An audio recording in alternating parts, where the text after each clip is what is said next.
Culture Soccer.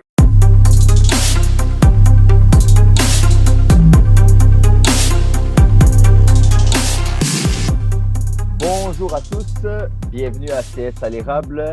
Avec vous, Daniel Cameron. Et je suis accompagné aujourd'hui de mon confrère Alex Rupert. Comment ça va, Alex? Toujours en forme, et comment ça va, toi? Ça va, merci. Hedy nous a fait faux bon aujourd'hui. Non, je taquine. Il prend une petite pause. On le salue d'ailleurs. Et on a un invité très spécial aujourd'hui. Il a battu un record de podcasts enregistrés l'année dernière. On va le féliciter en public. Je l'ai félicité sur Twitter, mais on va le féliciter dans notre podcast aujourd'hui. Félicitations, Mike. Et bienvenue à Mike Miller du Premier Podcast. Merci les gars pour votre invitation. Très apprécié. Écoutez, j'ai mon bread de thé maghribi, mon thé à la menthe marocain. Donc, je suis prêt pour cette conversation. Puis, je suis très excité d'être parmi vous pour cet épisode. Le plaisir est pour nous. Pour nos auditeurs, en fait, il y a un sujet qui est réapparu ces dernières semaines, mois, et qui fait beaucoup de discussions. Je sais que vous deux, Alex et Mike, vous en avez discuté au Premier Podcast, si je ne me trompe pas, il y a 2 semaines. Et j'étais jaloux de ne pas avoir fait partie de la conversation. Alors, j'ai décidé qu'on va inviter, moi et Mike, on se parle souvent et c'est un sujet qui revient souvent. Avec Alex aussi, des fois, on s'appelle et on discute de ça. Donc, vaut mieux, c'était le moment de mettre, d'en discuter de vive voix à nous trois. On ne trouvera peut-être pas une solution aujourd'hui, mais on espère faire avancer la discussion pour les prochaines années. Et bien sûr, c'est la Division 2 canadienne. Shameless plug, l'année passée, j'en ai parlé dans un article avec Culture Soccer. On a d'ailleurs parlé au Premier Podcast également. Entre-temps, il y a eu beaucoup de rumeurs / informations qui revenaient auprès de plusieurs sources, qui dépassent un peu le stade de rumeurs. Donc, avant d'en parler, je voulais voir avec vous, c'est quoi les scénarios que vous avez en tête par rapport à une Division 2 au Canada, même si j'ai une petite idée. Mike, comme c'est notre invité, on va te laisser nous présenter en premier lieu ta vision de la Division 2. En fait, pour être sincère avec vous autres, mon opinion a beaucoup évolué sur le sujet au fil du temps. Puis je m'explique, sans faire la genèse de ma vision, et plutôt compte tenu des informations qui ont été partagées récemment par rapport au sujet, mon inquiétude est qu'on veuille créer une deuxième division dans des provinces, dans des régions canadiennes où la division 3 n'existe pas, simplement pour précipiter cette fameuse sanction d'une seconde division afin de fermer la pyramide. Puis moi, je suis en désaccord avec une telle approche parce que, bon, pour résumer, là, je pense qu'on est mieux d'apprendre à marcher avant de courir. Ça ne sert à rien de sanctionner une deuxième division qui aura le même niveau qu'une troisième division. Moi, je crois plutôt qu'on devrait compléter la troisième division ailleurs dans le pays où il y a du potentiel. Puis je serais plutôt d'avis qu'une deuxième division devrait être professionnelle. Donc, devrait avoir un niveau professionnel, devrait avoir des moyens professionnels, puis devrait avoir une couverture professionnelle. Et pour l'instant, CSA a sous-traité sa sanction, disons, de sa première division. Elle a sous-traité la gestion de sa première division à CSB, qui fait un très joli travail du point de vue sponsorship, du point de vue couverture médiatique. Il n'y a pas d'autres joueurs en date d'aujourd'hui qui s'est porté volontaire pour établir une seconde division.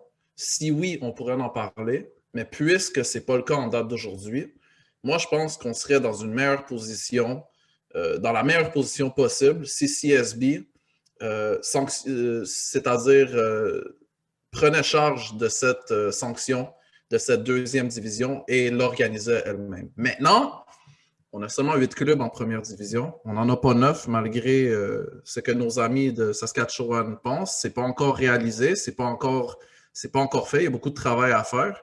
Donc, pour l'instant, on parle de 8 clubs de première division au Canada.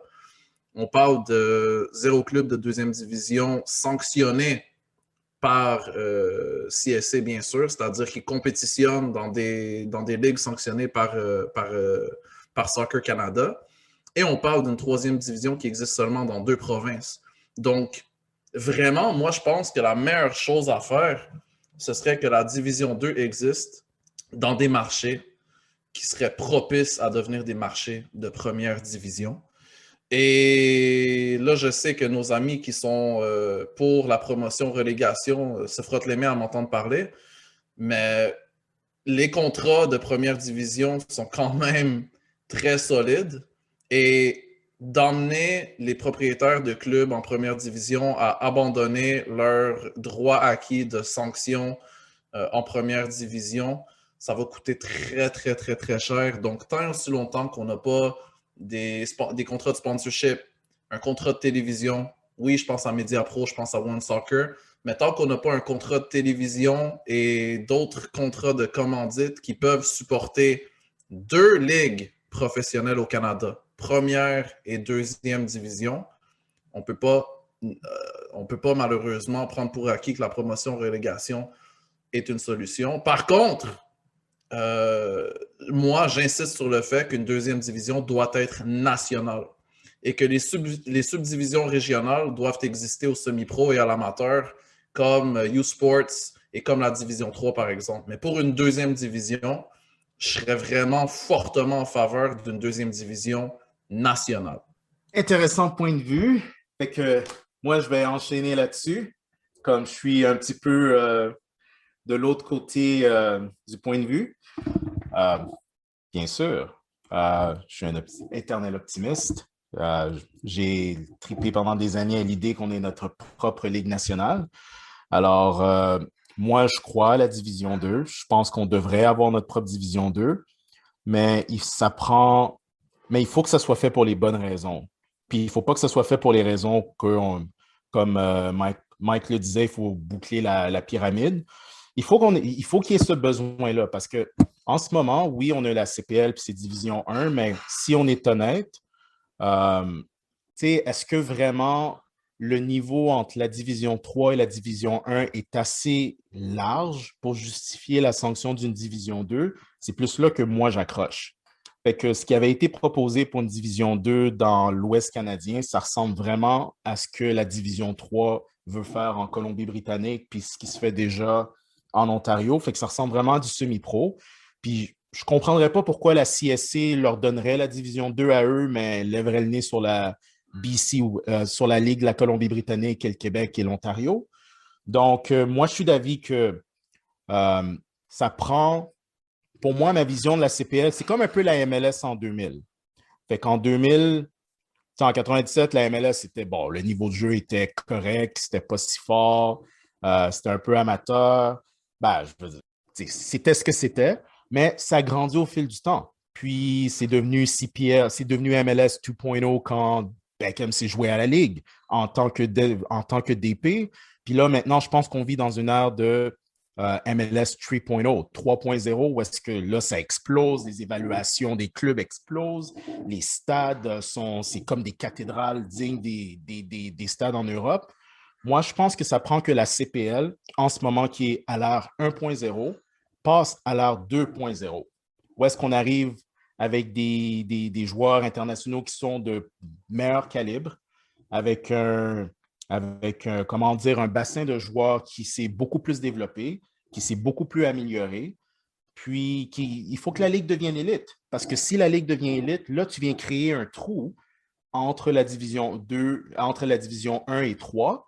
Et ça va faire en sorte que là, tu vas avoir besoin d'une ligue. Là, tu vas avoir besoin d'une structure où est-ce que les joueurs ont besoin les joueurs qui ne sont pas capables de jouer en CPL, mais qui sont trop forts pour la division 3, puissent se joindre, puis puissent le faire à un salaire qui a de l'allure. Tu sais, si la CPL en ce moment passe à l'ère 2.0, mais tu veux partir une division 2 qui a les mêmes structures, les mêmes salaires, le même schéma, le même montage financier que la CPL a en ce moment en date d'aujourd'hui. Ça fait plus de sens. C'est juste que quand on parle de division 2 en 2021, c'est trop tôt. J'y crois, mais c'est trop tôt. Je pense qu'on doit passer 2026. Il faut que la CPL passe à un niveau supérieur. Puis je pense qu'on va avoir besoin d'un nouveau montage financier, incluant des nouveaux droits télé, où est-ce qu'on va pouvoir les inclure, puis on va pouvoir diversifier les revenus pour pouvoir monter une vraie Ligue Division 2 pan-canadien. Et je suis pour la promotion-relégation. Mais pas tout de suite. Ça va venir dans le prochain contrat télévision et ça doit être promotion-relégation, mais il faut trouver une solution canadienne pour promotion et relégation. Puis moi, je pense qu'on n'est pas obligé de faire ça d'une façon automatique. On peut faire en sorte que l'équipe la plus forte de Division 2 affronte la plus faible de Division 1 qui a 10 ans d'avance. Fait que c'est une façon de protéger les investisseurs pour éviter que des clubs soient catapultés en Division 2 un petit peu trop vite. Donc, ça, c'est ma vision. Il faut que la CPL soit élite avant de penser à ça. Merci, Alex. De mon côté, moi aussi, ma vision, elle a évolué. Même depuis 1 an, quand j'ai écrit l'article, ma vision, elle a beaucoup évolué. C'est sûr que dans le meilleur des scénarios, il faudrait que ça passe par SB, la CanPL. Après ça, est-ce que la question maintenant maintenant, je me questionne vraiment un peu sur la Division 2, qu'est-ce qu'on veut en faire? Est-ce qu'on veut que ça soit comme une CalPL2, donc une ligue pour les plus petits marchés, qui vont avoir des droits TV, mais plus petits, qui vont pouvoir voir leurs matchs à la télé eux aussi, éventuellement avoir un ProRel si on voit que qu'ils ont les reins assez solides, ou est-ce qu'on veut que ça soit une division 2 comme un peu la nouvelle division 2 mexicaine, c'est-à-dire ça devient une ligue U23 ou U21 ou U25, peu importe, là, où on trace la ligne et on décide que ça devient plutôt une ligue où on pourra, par exemple, peut-être même mettre les équipes affiliées des équipes de division 1. Il y a plusieurs scénarios. Parce que pour avoir ProRel, moi je suis un gros fan de ProRel, il faut qu'il y ait assez de clubs, il faut que les clubs de Division 2 aient les finances assez solides pour être en Division 1, presque. Là. Donc, est-ce qu'on est rendu là? Est-ce qu'on va être rendu là un jour? J'aimerais bien. Mais ma vision à moi, c'est surtout de peut-être commencer à travailler là-dessus. Moi, je ne suis pas contre nécessairement les initiatives dont on a entendu parler, mais dont on ne sait pas qui les a prises pour rapatrier les équipes de USL League 2 au Canada, surtout qu'avec les restrictions de voyage en ce moment. Une petite idée quand même. Ouais, ouais. Oui, d'ailleurs, Matthew en a parlé il y a quelques semaines. Je vous conseille de regarder de quel côté du Canada se passe la prochaine expansion. Peut-être la prochaine expansion. Matthew en a parlé en long et en large la dernière fois. Mais moi, je pense que c'est important pour le Canada de rapatrier les clubs de USL League 2 parce qu'ils ont quand même une histoire, puis ils avaient les moyens de voyager aux États-Unis. Donc, pourquoi ils n'auraient pas les moyens de voyager au Canada?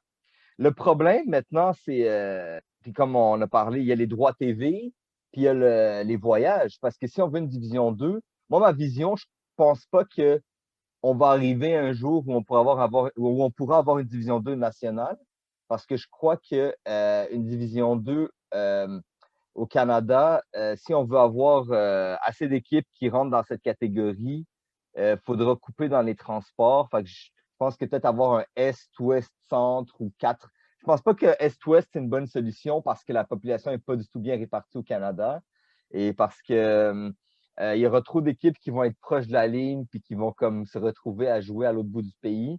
Donc peut-être un Est-Ouest-Centre ou un Maritime, Québec, Est de l'Ontario, Ontario, Manitoba, puis par exemple le reste du Canada, quelque chose de même.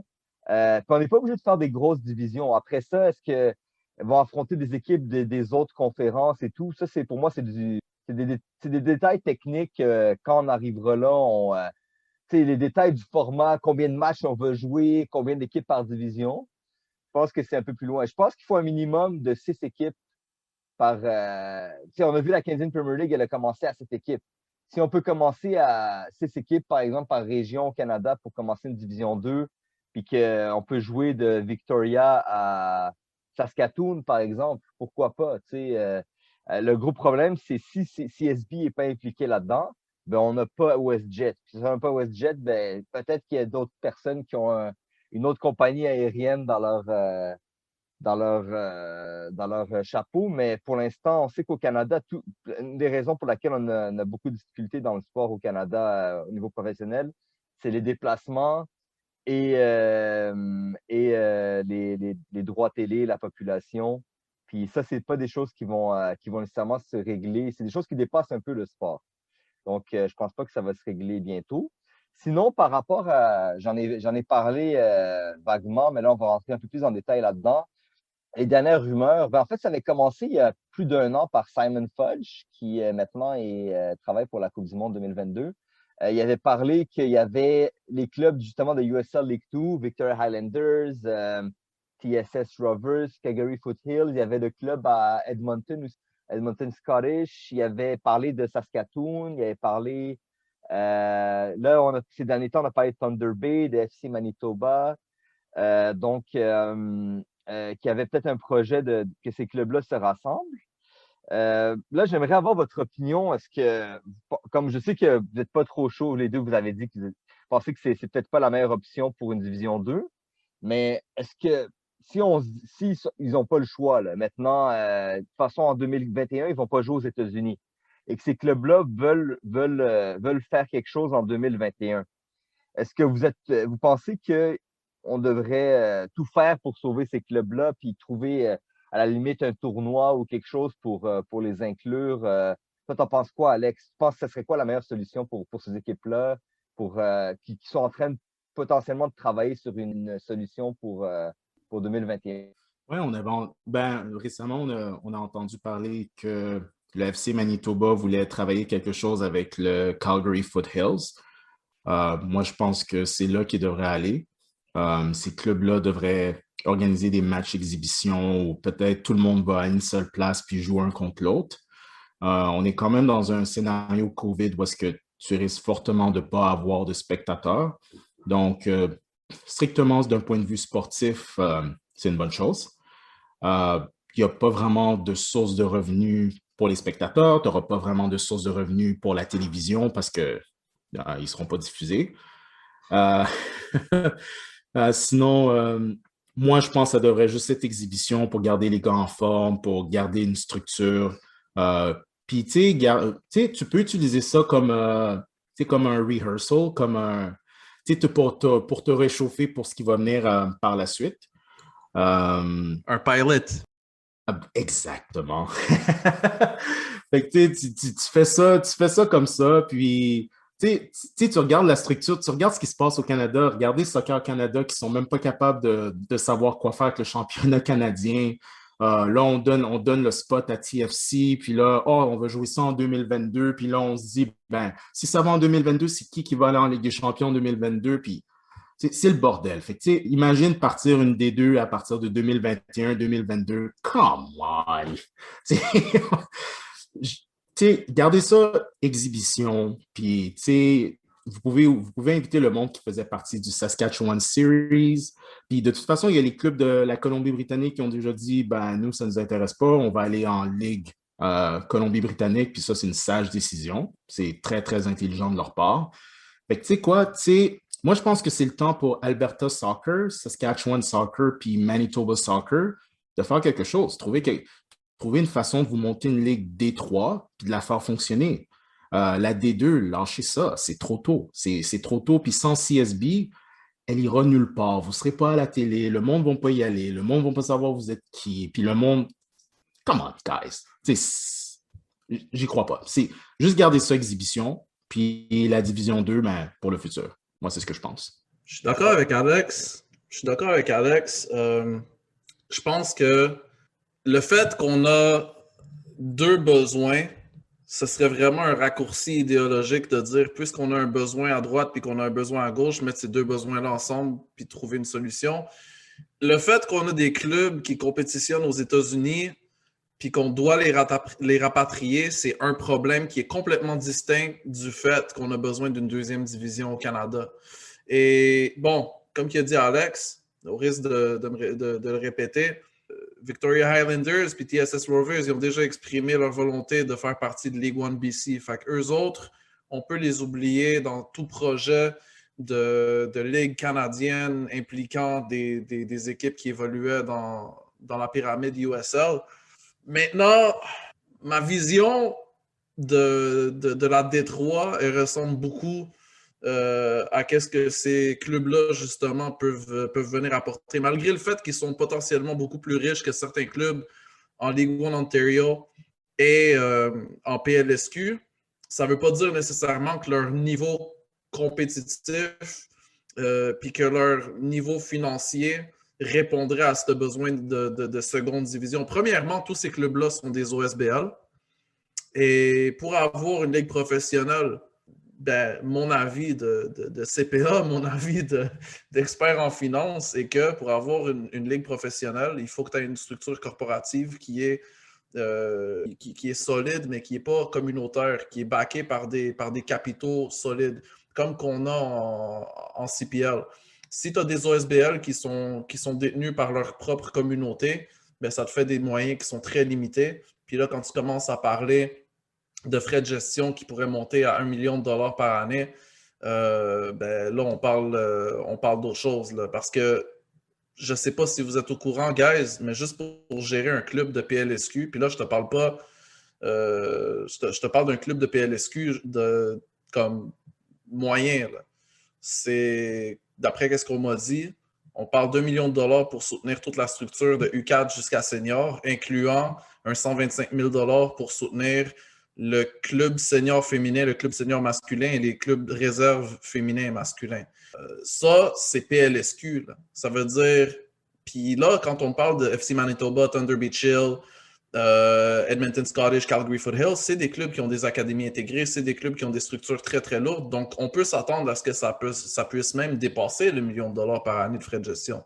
Donc là, si on veut parler de clubs professionnels avec une structure salariale professionnelle, des staffs d'entraîneurs qui sont payés beaucoup plus cher, évidemment, parce que quand on a des entraîneurs dans des clubs professionnels, c'est des gars qui doivent gagner leur vie avec ça. Là. C'est pas le gars qui travaille à la commission scolaire de 9 à 5 puis que le soir, il va entraîner des enfants. Là. C'est vraiment... On parle d'emploi à temps plein, on parle d'avantages sociaux. Il y a une multitude d'obligations financières qui viennent avec la gestion d'un club professionnel. Donc, moi, je ne pense pas que le modèle OSBL répondrait aux besoins d'une ligue professionnelle au Canada. Si ces clubs-là veulent se créer une structure additionnelle, créer des partenariats, disons, avec des groupes d'investisseurs qui, eux, veulent emmener des clubs dans ces villes-là, mais par le biais de partenariats avec ces clubs existants-là, je pense que ce serait un bon compromis. Puis, tu sais, l'exemple qu'on connaît bien, c'est Forge avec Sigma, par exemple. Moi, je serais content de voir des partenariats comme ça exister. Mais de là à dire que FC Manitoba, avec ce qu'ils sont capables de soutenir comme obligation financière, peuvent faire le saut de qu'est-ce qui ressemble à de la D3 directement à une D2 professionnelle. Je pense qu'on n'est pas là, puis je pense que ce serait précipiter les choses. Ces clubs-là existent, oui. Il faut leur faire une place éventuellement au Canada. C'est vrai aussi. Mais il faut surtout se rappeler le fait que les distances nord-sud qu'ils font sont probablement comparables avec les distances est-ouest qu'ils devraient faire si une Ligue D3 existait dans les provinces de Saskatchewan, Manitoba et Alberta. Mais maintenant, est-ce qu'on fait une Ligue D3 avec 4 équipes? Est-ce qu'il y a d'autres équipes qui seraient prêtes à joindre une telle structure? Ça, c'est une question que nos amis dans l'Ouest canadien pourraient beaucoup mieux répondre que moi. Mais on n'est pas à un point où est-ce qu'on peut créer une nouvelle ligue en date d'aujourd'hui. Même L1BC, qui est sur les tables depuis 2019, on n'est pas proche d'un premier kick-off. Donc, l'idée que vous me parlez là, de faire un tournoi d'exhibition style Saskatchewan Summer Soccer Series avec ces équipes-là, je pense que c'est le plus proche de la réalité pour l'année 2021 ou même de l'année 2022. C'est vrai que on dirait que la pandémie, elle a comme accéléré la recherche de trouver une solution pour ces équipes-là parce que, tu sais, on entend que Thunder Bay Chill depuis la Ligue 1 Ontario, ils sont tranquilles dans la USL League 2 qui s'appelait avant la PDL, puis personne ne les dérange, puis personne n'a cherché à les rapatrier. FC Manitoba qui vient de changer de nom, ben eux, ils ont l'air d'être contents de jouer aux États-Unis, puis ils n'avaient pas nécessairement l'ambition. Je leur ai demandé d'ailleurs s'ils avaient l'ambition de jouer dans une division 2 canadienne. On dit, pour l'instant, on joue aux États-Unis, puis on est bien là. Puis, ben, pour l'instant. Je me demande c'est quand la dernière fois qu'ils ont mis les pieds là-bas. Daniel, j'ai eu exactement la même réponse de la part de Thunder Bay Chill quand je leur ai parlé l'année passée. Merci. C'est vrai, tu as eu l'occasion de discuter avec eux. Puis eux, ils ont annoncé qu'ils ne vont pas jouer au Canada. FC Manitoba, tout le monde est dans le même bateau de toute façon.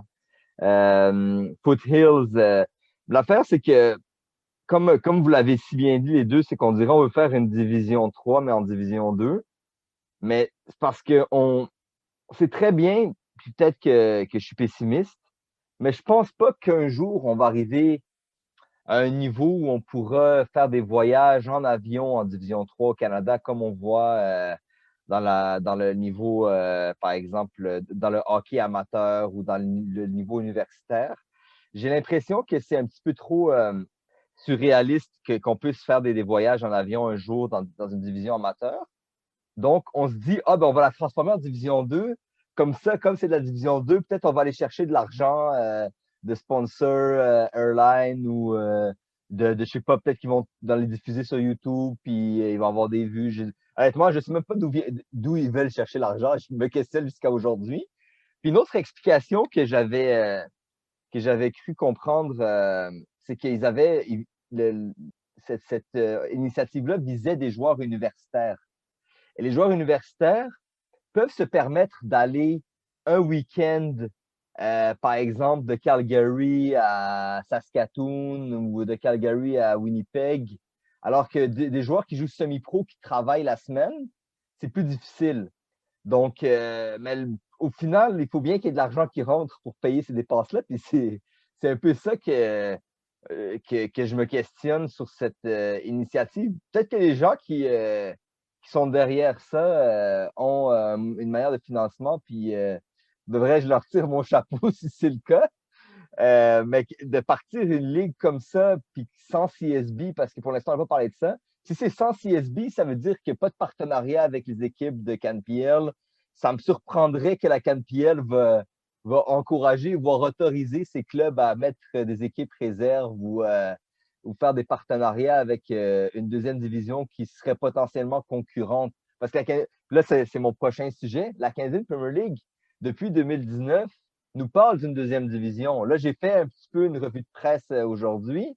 David Canan, il en a parlé plusieurs fois avec Kurt Larson, avec un podcast de Reuters. Il en a parlé plusieurs fois aussi de la CanPL qui disait oui, on veut une deuxième division après 2026. Oui, après, on va atteindre 14-16 équipes. Après, on va commencer à penser à ça. Oui, on veut faire ProRel. Ça, c'était en 2019. Depuis, je pense que il y a d'autres chats à fouetter. Puis, il ne faut pas oublier, de toute façon, il y a un board of governors dans la Canadian Premier League. Peut-être qu'eux, ils ont une vision différente de David Callahan. Parce que David Callahan, c'est un passionné de soccer. Ça, on ne pourra jamais lui enlever. Et il est fan du Glasgow Rangers, justement, qui a vécu une relégation, qui est remonté.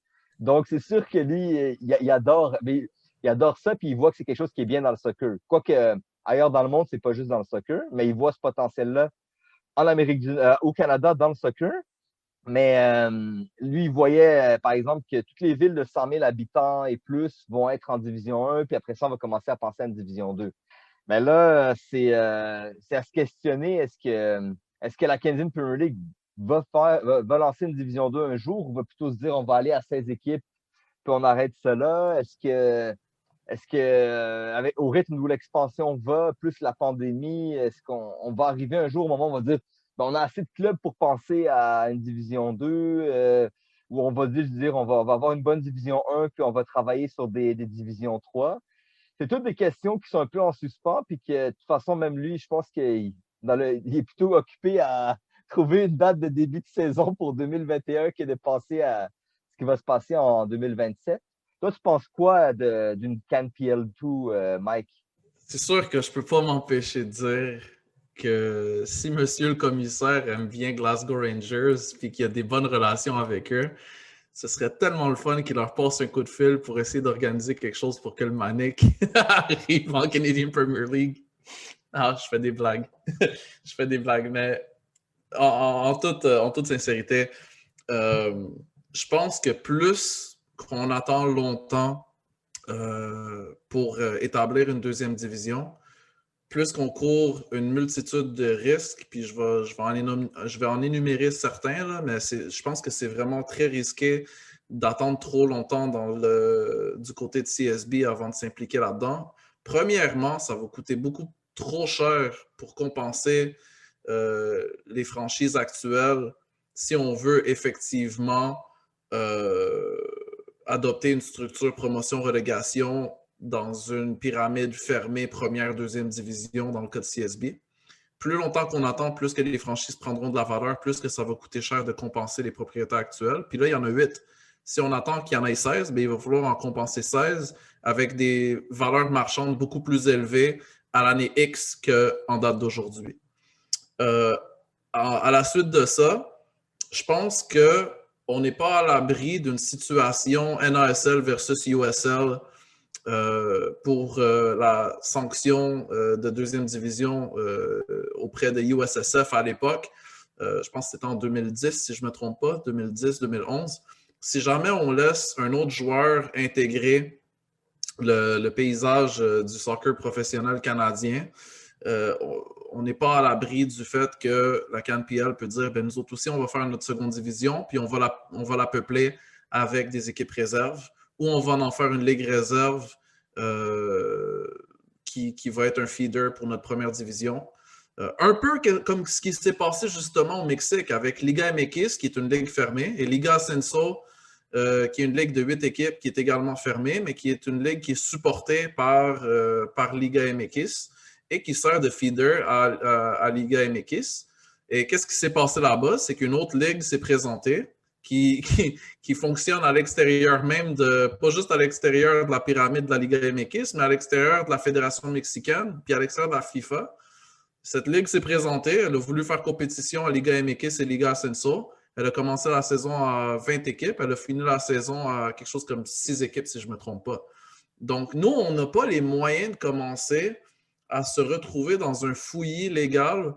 On est mieux de continuer notre travail de coopération, puis de collaboration, puis de croissance programmée et de croissance rationnelle, quitte à faire confiance, à continuer à faire confiance à CSB, puisque CSB ont fait leur preuve. Puis si un autre joueur se présente, ben, j'espère que ce sera autour d'une table avec CSA et CSB et que ce sera fait dans l'harmonie.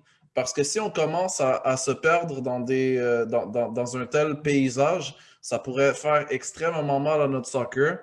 Je vous rappelle la Canadian Soccer League des années 2000 qui avait une sanction puis qui l'a perdue, puis qu'ensuite les clubs ont commencé à dégringoler un après l'autre. Notre soccer canadien a beaucoup de blessures qui sont à peine cicatrisées. Donc, on a intérêt à prendre notre temps et à faire les choses de façon professionnelle et de façon adéquate en faisant notre due diligence justement avant d'inviter des nouveaux joueurs dans notre structure. Mais je veux dire, on n'est pas là aujourd'hui, mais si on planifie avoir une structure, puis je martèle ce point-là sans arrêt parce que c'est quelque chose que le public veut, effectivement. Si on veut une structure promotion-relégation, ben, c'est le temps de prendre les mesures légales afin d'être capable de le faire éventuellement. Puis je pense pas que 2026 a quoi que ce soit à voir avec ça, étant donné que je pense pas qu'on devrait bâtir toute notre pyramide de soccer au Canada, particulièrement notre structure professionnelle, autour d'un événement qui va nous emmener possiblement 4 matchs au Canada. Ouais, tu touches un bon point, puis c'est là que je pense que je vais jeter les gants sur un sujet en particulier. Fait que soyez prêts. So, pour moi, le gros problème au Canada, c'est la effing gouvernance. On n'a pas de gouvernance. Puis, tu sais, quand tu regardes l'histoire du Canada, tu sais, je veux pas fouetter la CSC, mais elle mérite d'être fouettée parce que je suis désolé, mais la seule fois que j'ai vu la CSC semi-compétente, c'est quand Victor Montagliani était à la tête de la CSC. Tu vois que, tu sais, on dit tout le temps, oh, il n'y a pas d'argent au Canada, il y a pas d'argent au Canada. Tu sais quoi? Moi, je jette les gants parce que j'ai vu assez de monde sur les réseaux sociaux dire, oh, il n'y a pas d'argent au Canada. Guys, Canada, c'est la 10e économie sur la planète. Il y a de l'argent ici. Mais si tu veux aller chercher de l'argent des corporations puis l'argent des riches canadiens, il faut que tu présentes un plan qui a de l'allure.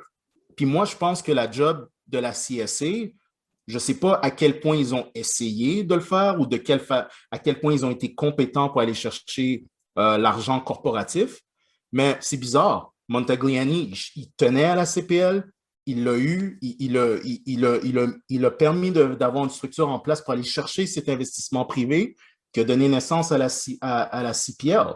Puis, la CPL, avec du monde bien compétent, ont créé CSB qui prend en charge la division 1.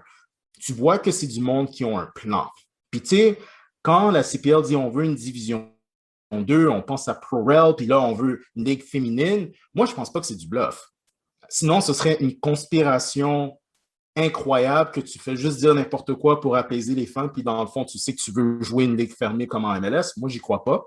Je pense pas que ça va jusqu'à ce point-là. C'est du monde qui sont trop sérieux pour commencer à dire n'importe quoi sur le publiquement. Moi, je pense qu'ils croient, ils ont un plan. Puis tu le vois, Victor Montagliani quitte. La CSC, tu ne sais pas ce qu'ils font. Des fois, ils prennent des décisions boiteuses, douteuses, whatever.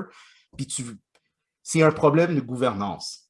Si, tu sais, fais pas les choses à moitié. Si tu es pour donner à CSB toute la responsabilité de monter le sport professionnel au Canada, de créer une structure, une économie de sport, une économie de soccer au Canada, tu sais, laisse-leur faire à 100%. Mais tu ne peux pas dire ça d'un côté, puis de l'autre côté, permettre qu'un groupe d'investisseurs dise, ah, vous savez quoi, on veut partir d'une division 2, puis on aimerait ça avoir la sanction. Puis là, tu ne sais pas s'ils ont parlé à Soccer Canada, tu ne sais pas s'ils vont l'avoir, tu ne sais pas si c'est juste, ils disent ça dans les médias pour avoir du monde dans leurs provinces respectives, leur donner du support pour pousser le projet, pour qu'ils obtiennent ce qu'ils veulent. C'est vraiment du n'importe quoi. Puis moi, je dis, où est la CSA? Mettez votre pied à terre, puis vous rencontrez ce monde-là, puis vous leur dites, non, il y a un plan. La division 2, ça va être sous CSB. Puis on va attendre après la Coupe du monde de 2026, quand le sport va être à son apogée au Canada, quand le monde va avoir plus d'intérêt, quand ça va être mainstream, puis on va attendre la fin du contrat de télévision. Là, on va pouvoir partir une ligue, rentrer les dollars télévision, médiatiques, les sponsors, puis on va essayer de rentrer la division 2 là-dedans. Mais tu ne peux pas laisser un groupe d'investisseurs, puis c'est comme Mike qui disait, tu ne veux pas te ramasser avec NISA, puis tu ne veux pas te ramasser avec la USL et la MLS, puis là, ils commencent à se cogner entre eux autres, puis la NASL, puis là, oh, je vais te poursuivre en justice parce que c'est antitrust, puis là, ça finit plus. Tu veux pas tomber dans des conneries comme ça.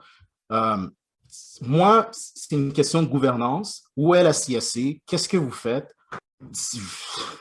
Pour moi, c'est juste ça. Puis, tu sais, est-ce que je crois à la division 2? Est-ce que c'est faisable dans un pays où on est la 10e économie sur la planète? Oui. Mais si tu es pour présenter un plan comme ça à des investisseurs pour les convaincre de partir un club de 2e division, il faut que tu le fasses comme du monde, il faut que tu fasses la job comme du monde. Puis Montagliani a été capable de le faire. Fait que c'est faisable. On peut les convaincre, je ne sais pas. On a parti une ligue de rugby, là, tu as une ligue de basketball. Non, je pense qu'il y en a même 2. C'est faisable. C'est pas vrai qu'il n'y a pas d'argent corporatif, mais moi, je questionne la gouvernance de la Canadian Soccer Association. La CSA, gros problème de gouvernance. Moi, je pense que Montagliani avait raison quand il a dit, OK, on va créer la CPL, on va créer CSB, vous prenez ça en charge, go, voici le plan, vous allez partir d'une ligue féminine, division 2, ProRel, pas de problème. Puis Mike toussait à un autre point où est-ce qu'il disait que c'est cher, il faut compenser les franchises. Ben, tu sais, les franchises, oui, sais, elles ont quand même, tu sais, tu peux dire qu'elles ont une dizaine d'années d'avance parce qu'elles ont un monopole, c'est la seule ligue au Canada si tu oublies les clubs MLS, même si c'est très difficile de les oublier. Puis, tu sais, il y a des façons pour que tu organises une promotion-relégation où est-ce que, tu sais, ils ont une longueur d'avance, ils vont pouvoir rester en première division. Mais en gros, tu sais, je ne vois pas où est-ce qu'ils vont perdre leur investissement parce que si tu ouvres l'expansion pour des clubs de Division 2 puis tu pars ta Division 2, tu sais, ton frais d'expansion, c'est, tu achètes des parts de CSB. Parce que CSB, c'est une compagnie marketing comme Sun qui, elle, sa job, c'est d'aller chercher des revenus supplémentaires à travers divers outils, puis les distribuer à travers ses investisseurs. Donc, si je ne dis pas que les clubs de Division 2 paieraient la même somme qu'un club de Division 1, mais si un club de Division 2 rentre en deuxième division puis paye sa part de CSB, puis elle reçoit un retour proportionnel à ce qu'elle a mis dans la ligue. Mais dans un cas où est-ce qu'un club de Division 1 tombe en Division 2, mais il y a moyen de financer les paiements de parachute. Je sais que tu m'avais... Non, on l'avait fait en anglais ensemble, mais en français, je ne sais pas comment dire parachute. Il y a juste une chose, par exemple, sur Ouais. laquelle je veux t'interrompre. Pas sur tout ton point, parce qu'il y a tellement de choses auxquelles je veux répondre, mais juste sur une seule chose, s'il te plaît. Ouais. La valeur d'une franchise avec CSB, ça ne s'attend pas seulement à l'apport de cette franchise-là dans CSB, mais il y a aussi un actif sous-jacent, si je peux me permettre d'utiliser des termes de comptabilité financière. Il y a un actif sous-jacent qui est lié justement à cette fameuse sanction en Division 1. Ça veut dire, même si un club est relégué puis il reste quand même copropriétaire de CSB, on déprécie la valeur de son actif en lui enlevant cette sanction en première division-là. C'est pour ça qu'il faut qu'il y ait une entente contractuelle afin de briser cette clause du contrat-là qui garantit chacune de ces franchises-là d'avoir le droit de compétitionner en première division. Ça va devoir se régler de manière, à la mienne, on l'espère, là, mais il y a une entente légale qui va devoir être conclue avant qu'on puisse embarquer dans une structure promotion-relégation. Ça, c'est à 100%. Ouais, puis, ben, tu sais, en même temps, je me dis, si c'est si complexe que ça, la Ligue ne devrait pas, tu sais, commencer à aller sur les médias sociaux puis en parler sans cesse. Tu sais, si c'est légalement, moi, je pense que si c'est vraiment, la Ligue est vraiment sérieuse pour aller en relégation, promotion-relégation, je pense qu'il y a un plan B ou il y a un plan C. Puis, tu vois qu'ils ont fait la job de prévenir tous les investisseurs qui veulent rentrer dans la Ligue que, guys, this is happening. Ça va arriver. Vous êtes prévenus. Puis si vous rentrez, vous savez qu'en conséquence, on s'en va vers ça. De quoi ça a l'air, c'est difficile à dire parce que j'ai toujours pensé que le Canada est tellement unique que ça va prendre une solution canadienne. Puis tu sais, au crédit des Américains, la MLS, c'est une solution américaine. Ils ont utilisé une structure, ils ont utilisé une solution américaine, ils ont parti des idées purement made in USA. Ils ont mis ça en MLS and they made it fly. It works. C'est pas parfait. Tu sais, TAM, GAM, DP, GC, ZF, Y. Tu sais, les acrobaties comptables, c'est impressionnant en MLS, mais ça marche pour eux. Ils prennent la croissance. Hey, tu as des franchises qui valent plus que des clubs de championship ou des clubs de Serie A. It's working. Mais moi, je pense que, est-ce que c'est possible de trouver une solution canadienne faite pour le Canada? Moi, j'y crois.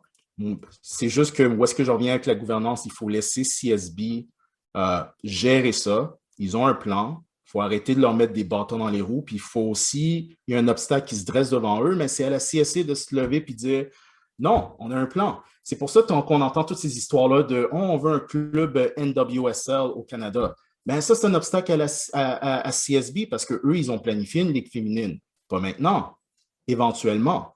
Fait qu'elle est où la gouvernance? Ça, c'est mon plus gros problème.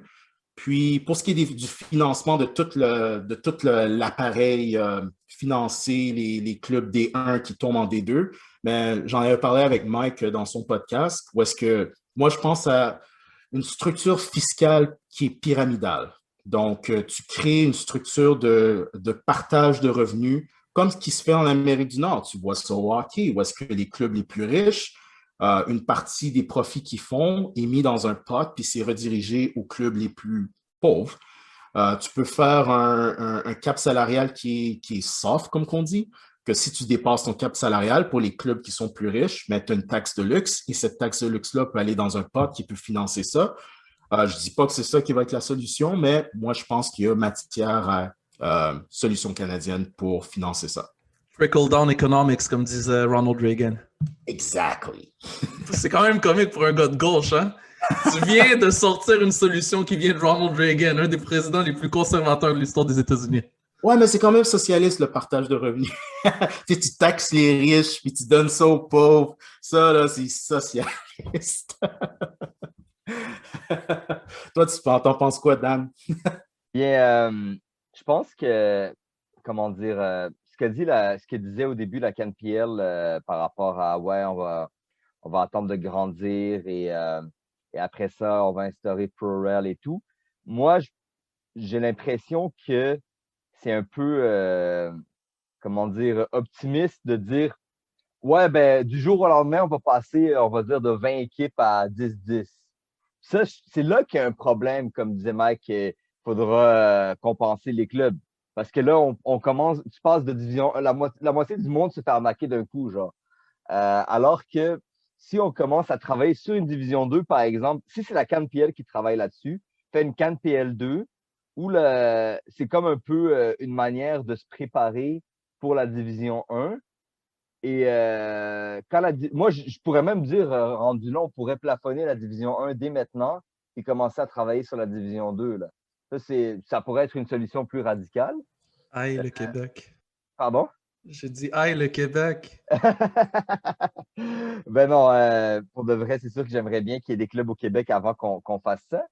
Mais comment dire, la Ligue maintenant, est-ce que ProRail, l'expansion, tout ça, c'est des trucs qui ont été un peu interrompus par comment dire, par la pandémie, par la croissance modérée de la Ligue.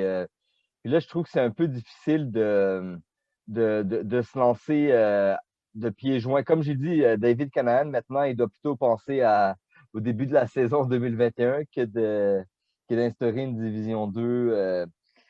Je trouve que comme c'est un peu on dirait on est obligé de sombrer, de se balancer entre l'optimisme et le réalisme. Puis là, maintenant qu'il y a l'autre potentielle option, on veut pas tomber dans les games américaines de USL, LISA, NASL et compagnie. Déjà, moi, à la base, je suis pas vraiment pour que ça soit géré de cette manière avec CSB et tout. J'aurais aimé un modèle qui se rapproche plus des ligues européennes où il y a comme une ligue professionnelle qui gère, par exemple, les deux divisions et que les clubs ownent la ligue, si on veut, et que ce soit comme sous tutelle de la fédération ou de CSA. Là, on a ce modèle-là. On verra où ça va nous mener. Mais là, ce que j'aimerais voir avec vous, c'est est-ce que vous pensez qu'il est trop tôt ou trop tard pour parler de Division 2? Est-ce qu'on est, par exemple, on aurait dû mettre ça dès le début, puis là, on laisse tomber, puis on se concentre sur avoir la Division 1 la plus grande, puis instaurer des Divisions 3? Ou plutôt l'idée que j'ai dit, on devrait commencer dès maintenant à mettre une Division 2, ou on attend que la Division 1 augmente d'équipe et après on travaille là-dessus. Toi, t'en penses quoi, Mike? C'est sûr que c'est facile d'avoir une opinion devant le fait accompli. Tu sais, je veux surtout pas manquer de respect ou critiquer à tort les gens qui ont l'autorité de prendre ces décisions-là. Par contre, moi, avoir été dans les souliers des braves gens qui sont en charge de CSB, dès la première heure, avant même que les clubs soient annoncés, je me serais assuré auprès de Canada Soccer d'avoir les sanctions pour la première et la deuxième division. Et l'entente avec L1O qui a été faite, l'entente avec League One Ontario qui a été conclue, j'aurais pas juste fait une entente avec League One Ontario, mais j'aurais fait une entente at large avec toutes les troisièmes divisions au Canada. Parce que si on veut, puis ça, c'est notre grand problème. C'est pour ça, tu sais, j'extrapole beaucoup ta question, Daniel, parce que notre problème, c'est pas une division ou une autre. Notre problème, c'est le fait que notre pyramide n'est pas intégrée. puis qu'il y a beaucoup de ligues qui fonctionnent de façon indépendante. On ne parle pas du soccer amateur parce que c'est encore pire. On n'a pas de 4e division au Canada, malgré le fait qu'on a une Challenge Cup qui vient regrouper le soccer amateur. On n'a pas de 4e division en bonne et due forme. U-Sports ne fait pas partie de la pyramide de Canada Soccer, malgré le fait qu'elle a beaucoup plus de moyens et d'infrastructures et même de tradition que l'écrasante majorité des clubs amateurs et même certains clubs professionnels au Canada. Donc, que plusieurs entités fonctionnent indépendamment, ça ne me dérange pas autant que le fait que ces entités-là ne semblent pas être de concert et ne semblent pas faire partie de la même structure compétitive, disons. Et ça, c'est qu'est-ce que j'aurais fait dès le début. Parce que là, puis, tu sais, comme je dis, là, c'est pas une critique gratuite, là, parce que CSB fait énormément pour U-Sports. À chaque année, ils garantissent à 16 joueurs un contrat professionnel avec une équipe de CanPL. Il n'y a pas beaucoup de ligues à travers le monde qui donnent ce type d'opportunités-là. Il y a le Canada et les États-Unis et c'est tout. Allez voir les athlètes universitaires ailleurs dans le monde, puis vous viendrez m'en parler. Mais quand même, c'est pas tout à fait suffisant. Le fait qu'il y a beaucoup, il semble avoir beaucoup, après avoir discuté de ça avec plusieurs clubs amateurs, il semble avoir beaucoup de conflits entre U-Sports et la 3e division. Ça, c'est une autre chose qui fait mal à notre soccer ici au Canada. Donc, est-ce que une 2e division, c'est quelque chose de prioritaire au Canada? Oui, ça l'est, mais on a tellement de priorités, laquelle qu'on adresse en premier. Puis pour revenir à ton point, Daniel, je pense que dès le début, on aurait dû s'assurer du point de vue de CSB de fermer la pyramide vers le haut en s'assurant les sanctions des divisions 1 et 2. Mais du côté de Canada Soccer, on aurait dû faire un travail beaucoup plus minutieux en termes de bâtir la pyramide du bas vers le haut. Du soccer amateur au semi-pro, au soccer professionnel. CSB est une entité légale corporative qui a un but bien précis et ils font du très bon travail. Donc, eux, ils n'ont pas la responsabilité de toute la pyramide. Mais c'est à Canada Soccer de s'assurer que CSB, d'un côté, prend en charge la 1e et la 2e division et d'un autre, que la pyramide, elle est bâtie du bas vers le haut à tous les niveaux, masculin, féminin, U4 jusqu'à senior partout au Canada. Et de 3, que toutes ces parties prenantes travaillent de concert, incluant U-Sports. Est-ce que c'est trop tôt? Ben, pour revenir à ton point, est-ce qu'on aurait dû construire du bas vers le haut? Il y a une raison très claire pourquoi on a commencé vers le haut dès le départ. Ça, c'était parmi les papiers, je pense que c'était tout de suite après notre élimination pour la Coupe du monde du Brésil. C'est là que j'ai jeté les gants puis j'ai fait c'est whatever. On a beaucoup de monde qui se sont révoltés de ça. Quand la CSC a sorti son plan de 4 ans de 2014 à 2018, c'est là qu'ils avaient identifié leur intention de soumissionner pour la Coupe du monde de 2026. Puis, pour pouvoir être haut d'une Coupe du monde, ça te prend une division 1. Puis, quand Sepp Blatter, avant qu'il s'en aille en prison, il est en prison, lui? Je ne suis même pas sûr. Fait que quand il était venu au Canada, puis il visitait le Canada, puis ça, c'était pendant la Coupe du monde des femmes. Puis, tu sais, il vantait le Canada, puis il disait, le Canada, ce serait bien une Coupe du monde. Puis c'est là que les espoirs ont commencé à naître, que peut-être le Canada serait capable d'avoir sa Coupe du monde. Ça, c'était à la belle époque parce que Sepp Blatter avait décidé que c'était toi qui l'avais, c'était done deal, et qu'il avait l'air de vraiment nous aimer. Mais lui, il l'avait dit. Ça va prendre au Canada une division 1, puis 3 clubs en MLS, c'est pas assez, c'est pas suffisant. Lui, il trouvait pas ça suffisant. Puis, dans ce rapport-là de Montagliani, c'était une des raisons, une des forces majeures qui a poussé la CPL à émettre de ses cendres. Fait que là, c'est sûr, les choses ont changé, Blatter n'est plus là, puis là, on se ramasse, au lieu d'avoir notre Coupe du monde, quoi, on se ramasse à peut-être 10 matchs, puis ça, c'est si on est chanceux, on va peut-être se ramasser à 4, 5, who knows.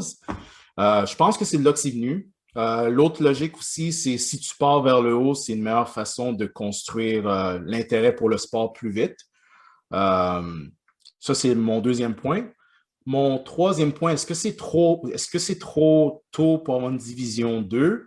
Je vais dire oui, parce que je pense que CSB fait un bon travail avec la CPL, puis c'est chapeau. On a des partenaires comme MediaPro, on a été capable d'aller chercher des partenaires corporatifs comme WestJet, Jimenez Tequila, yeah, exactement. Puis, comme on a fait une excellente job vers le haut, je pense que la division 3 a énormément de potentiel. Il faut juste pousser cette ligue-là, ce niveau-là, à devenir la meilleure division 3 qu'elle peut devenir. Puis de là, tu peux catapulter une division 2. Parce que quand j'avais écrit l'article sur la BCL1, où est-ce qu'il parlait de lancer le club Altitude FC de North Vancouver, dans les papiers qu'ils avaient soumis à la ville de North Vancouver, il parlait beaucoup de CPL. Puis ça, c'était dans les manuels de la Ligue, de la future Ligue British Columbia, Ligue 1. Il disait beaucoup, bon, ben, les idées de branding, on travaille avec CSB, puis il y a certaines idées de branding que ça doit passer avec, ça va être fait avec leur approbation puis leur aide. Fait que tu vois qu'ils sont déjà très impliqués dans cette ligue-là. Puis dans leur papier, ils avaient dit, ben, ils vont nous acheter. L'intention, c'est que, bon, ben, ce qu'ils ont fait en Ontario, ils vont le faire en BC, puis ils ont manifesté un intérêt de ramasser toutes les ligues des trois. Fait que tu vois que CSB ont un plan. Ils veulent, tu vois qu'il y a cette volonté-là d'avoir une pyramide cohérente sous une seule organisation qui est CSB. Puis David Clanahan, il avait déjà dit que pour lui, il voyait la Division 3 comme un niveau de développement pour nourrir la CPL, ce qui fait du sens. Puis, en passant dans les mêmes papiers de 2014 à 2018, le plan de la CSA, ils avaient identifié la Division 3 comme essayer de la réarranger, de la réimaginer avec une solution canadienne. Puis, tu sais, la solution canadienne, c'est la Canadian Hockey League. Tu sais, c'est avoir 3 divisions régionales. Puis, tu sais, qu'on arrête de me dire, oh, mais il n'y a pas d'argent au Canada. Oh, that's not true. Tu sais, faites vos devoirs. Tu sais, allez chercher les sponsors. Trouvez une façon de faire fonctionner ça, right? Tu sais, parce que moi, je peux vous dire, tu sais, en étant en Ontario, tu sais, je prends les London Knights, c'est 10 000 personnes qui vont voir les London Knights. À Kitchener, c'est presque 7 000 personnes. À Guelph, c'est presque 5 000. C'est des gros chiffres pour du hockey junior, c'est énorme. Mais... C'est facile de faire de l'argent quand tu ne payes pas tes joueurs, par exemple. Ah, right. Ça, c'est vrai. Ça, c'est très vrai. Ben, tu sais, la division 3, ce ne serait pas très différent. Mais, tu sais, il y a moyen de monter une division 3 pour qu'elle soit vraiment à son apogée. Puis, tu sais, créer l'intérêt. Tu sais, la CSB pourrait en faire un événement. Tu sais, tu as tes champions de tes ligues provinciales ou régionales, puis tu montes un tournoi de Coupe Memorial après c'est la finale de la CPL. Puis, tu prends les médias, tu mets ça sur Radio-Canada, tu prends Media Pro, puis tu diffuses ton tournoi Coupe Memorial pour le soccer. Tu fais ça une couple d'années, puis tu grandis un auditoire dans les petites villes. Puis, ça va donner plus de moyens aux équipes, ça va leur donner plus de moyens d'investir dans leur stade, dans les joueurs. Puis là, quand ta division 3 va être beaucoup plus forte, beaucoup plus professionnelle, beaucoup plus élite, mais là, les joueurs qui ne peuvent pas aller en division 1, mais là, tu viens de créer un besoin. Là, tu as besoin d'une division 2. Je dis que c'est trop tôt parce qu'on parle de division 2 puis je ne le vois pas, ce besoin-là. Parce que, tu sais, oui, on a des joueurs en division 1, mais tu sais, si tu ne fais pas la division 1, tu vas où? Tu prends ta retraite, tu vas à l'école de médecine, tu vas devenir ingénieur, whichever. C'est prématuré. Je pense que c'est trop tôt. Il y a du potentiel, mais c'est trop tôt. Merci, Alex. Là, j'ai une dernière question pour vous. Ben, en fait, c'est un jeu, c'est même pas une question. Ah, j'aime les jeux. C'est le dessert pour la fin. Avant le jeu, je peux-tu juste un petit point que je veux emmener sur qu'est-ce qu'Alex a dit. Vas-y. Puis j'avais déjà partagé ça sur Twitter au lendemain de notre épisode qu'on avait fait ensemble. Pour enchérir sur son point par rapport à un tournoi de style Coupe Memorial ou un tournoi de style Final Four, dans le fond, avec U-Sports et NCAA, qui font les choses un peu de la même façon, imaginez si la finale de ce tournoi-là se faisait la veille de la finale de la Canadian Premier League dans la même ville, avec 10 000 personnes présentes sur place, avec les médias déjà présents sur place pour couvrir l'événement, que le match serait joué, si ça ne peut pas être joué dans le même stade, que ce soit joué dans un stade à proximité. Juste imaginez qu'est-ce que ça peut faire pour le soccer at large au Canada. Tandis que la plupart de ces clubs-là compétitionnent dans l'anonymat le plus complet à l'extérieur de leur communauté. Un petit boost comme ça, en profitant de ce qui est déjà sur place, ça va faire du bien à tout le monde. Ce serait vraiment ce serait pas mauvaise idée là, pour de vrai de profiter de la popularité du sport professionnel pour faire connaître le sport amateur. C'est des solutions comme ça qui vont aider le sport amateur à obtenir plus de couverture. D'ailleurs, le projet de Division 2 qui a fuité ces derniers temps, il y avait le projet de faire une finale dans un week-end avant que les joueurs universitaires retournent à l'université. Donc, pour en revenir à mon jeu, eh bien, j'aimerais ça.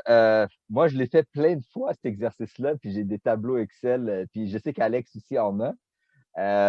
Donc, c'est de voir, vous, là, votre division 2 idéale, comment vous la voyez, soit me nommer des clubs existants, soit me nommer. C'est vraiment libre à vous, là. Vous pouvez me nommer des réserves de clubs professionnels existants, des clubs semi-pro existants comme ceux de USL League 2 ou nommer des villes seulement.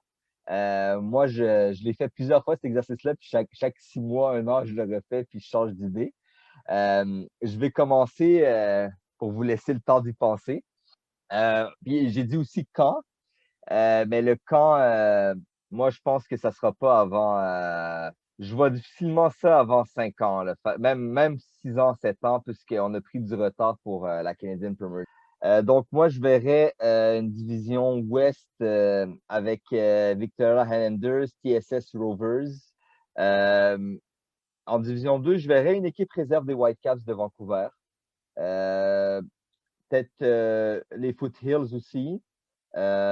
Puis une équipe à Regina. Puis puisqu'on a parlé d'eux, je vais le mettre Edmonton Scottish. Ça fait 6. Au centre, je dirais FC Manitoba, Thunder Bay Chill. Peut-être une équipe à Kitchener-Waterloo. Une équipe à London. TFC 2. Puis peut-être une équipe qu'on a parlé d'eux. Peut-être une équipe dans l'est de Toronto, là, par exemple, dans le coin. Non, Sudbury. Puis dans l'est, je verrais peut-être une équipe à Kingston, une équipe à Sherbrooke, une équipe à Trois-Rivières, une équipe du CF Montréal 2, une à Charlottetown et une au Nouveau-Brunswick, soit Fredericton ou Saint-Jean, Nouveau-Brunswick. Toi, Alex, je sais que ta liste, elle est déjà dans ta tête, fait que je vais te laisser y aller. Non, ma liste, il a fallu que j'aille la trouver, mais je vais te faire ça short and sweet, comme qu'on dit. Premièrement, aucun club réserve en Division 2. Moi, je pense que je vais toujours garder mon modèle.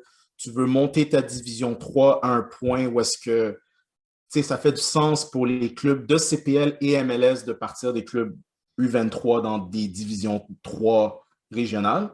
Parce que maintenant, c'est juste hors de question, celle-là. Mais alors, en Division 2, il faut que cette ligue-là soit vraiment professionnelle. Fait que, ouais, je sais que ça va être très ambitieux et le monde va sourciller un peu. Alors, et voilà, on part avec ma ligue deuxième division à 20 clubs. Oh, yeah! Fait qu'on va commencer avec Tri-Cities. Tri-Cities en Colombie-Britannique, c'est Coquitlam, Port Coquitlam et Port Moody. Grosse population si tu réunis les 3 villes. Ensuite, tu as Surrey en Colombie-Britannique, parce qu'on dit d'ici 2050, ils vont surpasser la population de Vancouver. En passant, métro Vancouver, il y a beaucoup de monde, mais si tu sépares la population de Vancouver et Surrey, c'est très, très, très proche et assez loin un de l'autre. Ensuite, Je pense au FC. Ben, ce serait le fun que ce soit le FC Manitoba, honnêtement. Je pense qu'il y a assez de place dans cette ville-là. Puis tu as quand même une bonne communauté francophone là-bas. So, you never know, right? Ensuite, Thunder Bay. Quand même, historique de soccer, une bonne population. Il y a presque 150 000 personnes là-bas. Je savais. God damn, c'est loin. Ensuite, hey, en face de Détroit, Windsor. Qui sait, tu vas peut-être attirer les touristes américains au lieu de hey, on va aller jouer au casino, mais on va profiter pour regarder un peu de foot, right? Ensuite, Niagara, la région du Niagara, tu mets un club à Saint Catherine, 400 000 personnes qui habitent là, loin de Toronto, loin de Hamilton, loin de toutes ces places-là. Fait que moi, je pense qu'un club de division 2 peut réussir à Saint Catherine et tu attires le monde de Buffalo. You never know. Ensuite, London, Ontario, 500 000 personnes, rivalité avec Hamilton. Et, yeah, London, historique de soccer, de Forest City, comme qu'on appelle, peut-être comme ça. Puis, ouais, London, Ontario, ceux qui aiment supporter leur club de sport, même amateur. Ensuite, Halton Region, parce que moi, je pense au Oakville Blue Devil, parce que je pense que c'était l'ancien joueur du TFC qui est devenu président de ce club-là. Ou puis il faisait genre, il faisait genre des teases comme quoi que, oh, il y a quelque chose qui s'en vient de gros pour les Oakville de Blue, les Beaucoup qui aiment les Blue teas Devils de d'ailleurs. Oakville. C'est qui? J'ai dit, il y a beaucoup de monde qui aime ça, les teas d'ailleurs, sur les médias. Ensuite, il faut s'y attendre. Une division 2, ça va être GTA très concentré. Fait que Brampton, la ville qui crée, qui donne naissance à des vrais chevals de foot, comme Atiba Hutchison, juste parler de lui. Ensuite, Barrie en Ontario. Hey, cette ville-là se bat pour 2 clubs en Division 3. Je veux bien espérer qu'il y a un des deux qui va dire hey, on s'en va en Division 2, pourquoi pas? Ensuite, Toronto. Parce que Toronto a le potentiel de faire comme Londres, avoir plusieurs clubs à travers plusieurs divisions. Je vous donne Scarborough. Scarborough qui a plus que 600 000 personnes qui habitent à Scarborough. North York qui a plus que presque 700 000 personnes. Etobicoke qui a presque 400 000 personnes. Ça, c'est les 3 quartiers de Toronto. Tu peux mettre 3 clubs. C'est des beaux derbies, ça. Beaucoup de hate. Ensuite, tu as Oshawa. Oshawa, le monde que personne veut aller. Il faut que je fasse attention avec Oshawa. Je ne veux pas vexer les fans. Mais Oshawa, c'est loin de Toronto. C'est dans la grande région. C'est à l'extrême est de la région. Puis on parle de presque 300 000 personnes qui habitent à Oshawa. Ensuite, le FC Gatineau. Je ne sais pas si ce serait FC Gatineau, mais il y a un petit club à Gatineau du bord du Québec, francophone, l'autre bord de la rivière. Why not? Ensuite, Longueuil. Non, non, Longueuil peut marcher. La, la rive sud, tu prends l'ensemble de la rive sud, tu peux avoir un club qui a de l'allure à Longueuil. Surtout en Division 2, tu fais ça à Saint-Hubert, tu fais ça à Brossard. Pour nos auditeurs, on a vraiment du fun. Fait que je vais continuer après Longueuil. Sherbrooke. Tu sais, le meilleur joueur de l'année à Longueuil, quel trophée tu lui donnes? Pas la Coupe Longueuil. Ben, tu sais, après le 10 de micro-ondes, pourquoi pas la Coupe Longueuil, right? Ouais, Ben, tu sais, au Canada, on aime ça être spécial, right? On a des beaux trophées et on a la soucoupe de glace pour le micro. Ensuite, Laval. Parce que moi, je pense que si tu veux un club CPL à Montréal, tu fais ça à Montréal. Mais Laval, 400 000 personnes, la Couronne Nord, tu mélanges, tu réunis la Couronne Nord derrière Laval, c'est presque 1 million de personnes. Ça n'a pas de l'air de grand-chose, mais il y a du potentiel là. Ensuite, oh, ça va faire du bruit. Le West Island de Montréal. 300 000 Anglos passionnés qui rêvent du jour où est-ce qu'ils vont affronter le CF Montréal francophone. Sacre bleu. Et non, tu veux pas qu'ils traitent CF. Oh man, imaginez les derbies. Fait que moi, je pense que West Island, c'est faisable. Et finalement, Charlottetown. Why not? C'est une petite population, tu sais, un petit voyage là-bas, pourquoi pas. Fait que ça, c'est ma ligue à 20 équipes. Et en quelle année tu projettes ça? Après le contrat de Mediapro TV qui finit en 2029, fait que tu pars ta ligue là, ou tu commences une division 2 fermée juste pour question de réchauffer, de pratiquer, puis de tweaker ce qui marche pas. Puis en 2030, tu lances ton championnat avec un nouveau contrat de télévision, Mediapro, CBC, who knows? Et Mike, j'ai hâte de voir. Est-ce que tu veux monter des enchères à 40 équipes? Non, moi, je les descends en 10. Je trouve que vous y allez loin avec votre deuxième division pour de vrai. Moi, je vois ça genre en 2030, 2035. Allez, on va être optimiste. On va faire une moyenne. On va faire une moyenne, puis on va arrondir vers le bon. On va dire 2032. All right? 2032, 10 clubs. Il y aura 10 clubs en KNPL d'ici à 2032. Je pense pas qu'il y en aura plus que ça. Non, moi, je suis très conservateur. Vous savez pas, guys, mais je suis un conservateur fiscal, comme qui dit. Je veux pas faire une expansion à 16 pour qu'ensuite on réduise à 8. Je préfère y aller tranquillement, pas vite. Puis, tant qu'à faire une expansion de la CanPL, ben faisons-la at large avec une CanPL qui aura 2 divisions d'ici à 2032. Moi, je le vois comme ça. Maintenant, on parle déjà d'un club à Saskatoon. J'imagine qu'éventuellement, il y en aura un à la ville de Québec, puisque c'est le choix safe, étant donné qu'il y a 0 club professionnel à Québec. Donc, les gens de la vieille capitale, félicitations, je vous donne la 10e franchise de Canadian Premier League. Maintenant, mes 10 équipes de Can D2 à l'échelle nationale. Donc, c'est parti. Vancouver. Ensuite, je ne vais pas nécessairement y aller en ordre est-ouest, by the way. Je vais vous balancer ça un à la fois. Mais Vancouver, Regina, parce que s'il y a un club de CanPL à Saskatoon, il faut qu'il y ait un club de D2 à Regina pour que tout le monde soit heureux en Saskatchewan. Ensuite, je vois 2 clubs dans GTA. Est-ce que ça va être Mississauga et Scarborough? Je veux dire, ma géographie ontarienne, elle n'est pas aussi raffinée que celle de Alex, ça c'est sûr et certain. Mais je viens de te nommer 2 des plus grandes villes, disons, dans le GTA. Fait que là, on est rendu à 4. Waterloo Region, by the way. London, là, on est rendu à 6. Laval, Moncton, Saint John, Newfoundland. Puis là, il y en a une 10e. Qui est l'heureux élu? Qui est l'heureux élu? Oh! J'enverrai peut-être une 2e au Québec, tiens. Puis la 2e au Québec,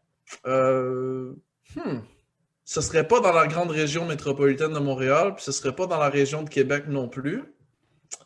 Ce serait pas dans la région de la capitale fédérale non plus. Moi, je le verrais à Sherbrooke. Je le verrais à Sherbrooke parce que Sherbrooke, c'est une ville qui est assez grande pour avoir une équipe professionnelle, mais c'est pas une équipe où est-ce qu'on veut supporter une équipe de Division 3 parce que ça fait pas de sens d'un point de vue économique d'avoir une équipe qui fait le voyagement en autobus de Sherbrooke à Montréal 1 fois ou 2 fois par semaine.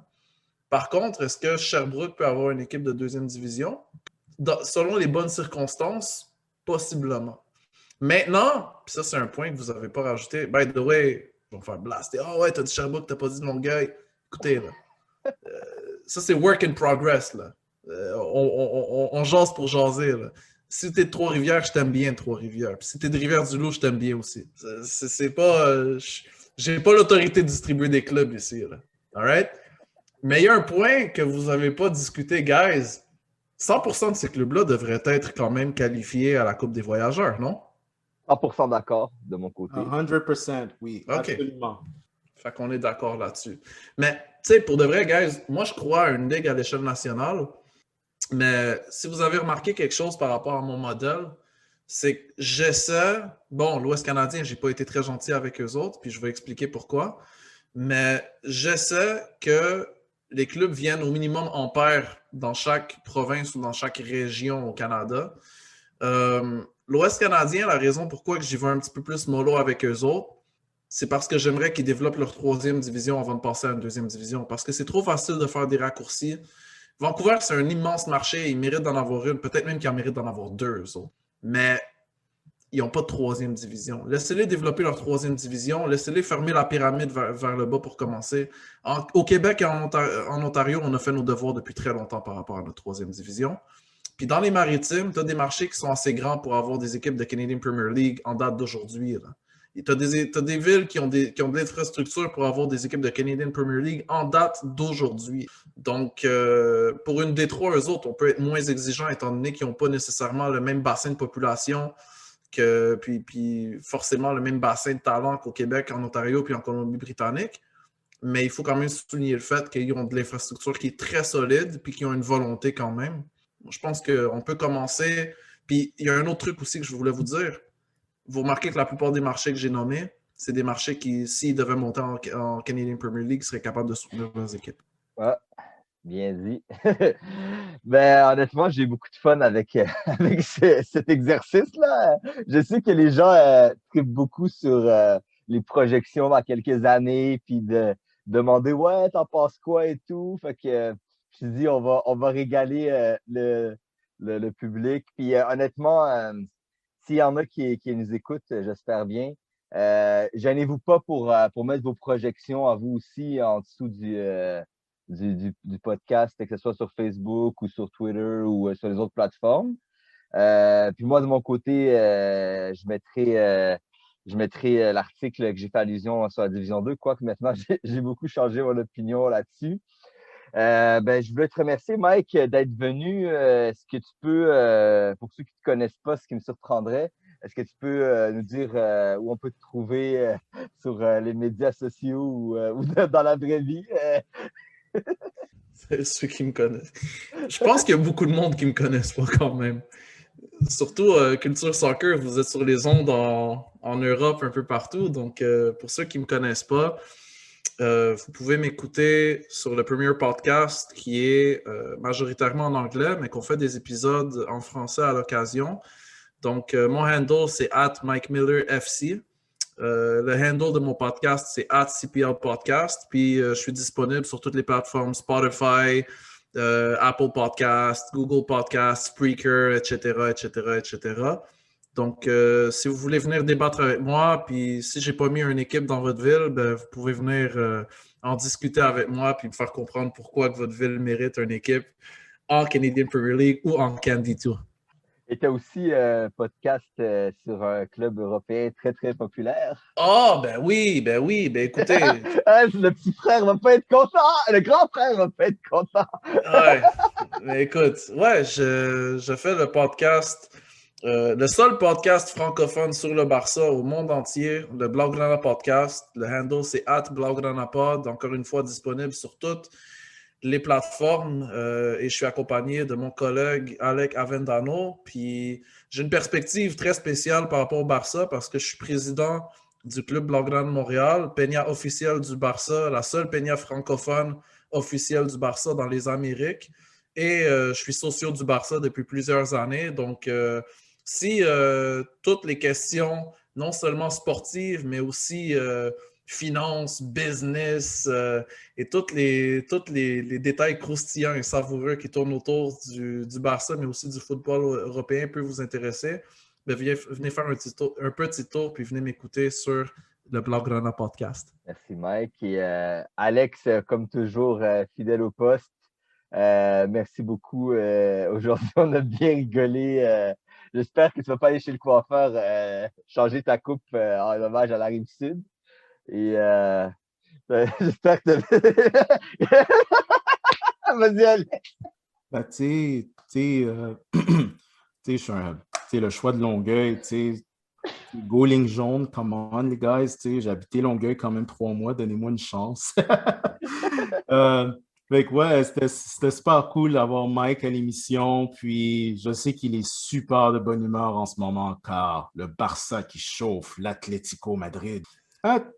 Hey, tu vas en parler, Alex. Mon dernier épisode sur le Blaugrana Podcast, mon invité à Alec et moi, c'était nul autre que Patrice Bernier. Puis on a parlé de cette saison-là tellement, comment je pourrais dire, je veux dire magique parce que je suis un fan, mais quelqu'un qui regarde ça de l'extérieur comme toi, il va dire que c'est une saison bizarre du Barça.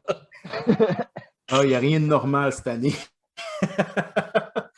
Fait que, ouais, c'est super, super podcast. Je me suis bien amusé avec mes amis Mike et Dan. Et pour ceux qui veulent discuter avec moi, qui veulent rire, se moquer de mes choix ou se faire consoler que la ligne jaune a été tournée en dérision, vous pouvez me rejoindre à arrobas Alexander. euh, c'est Ouais, Alexander Rupert. All in- tu t'es trompé la semaine passée aussi. Yeah. Il va falloir que tu changes ton handle, Alex, pour de vrai, parce que c'est confusing, vraiment. Ouais, je devrais mettre deux R. Fait que c'est Alex. C'est Alexanderupert. Parfait, merci Alex. Alors, merci à tous et je vous souhaite une bonne semaine et à la prochaine.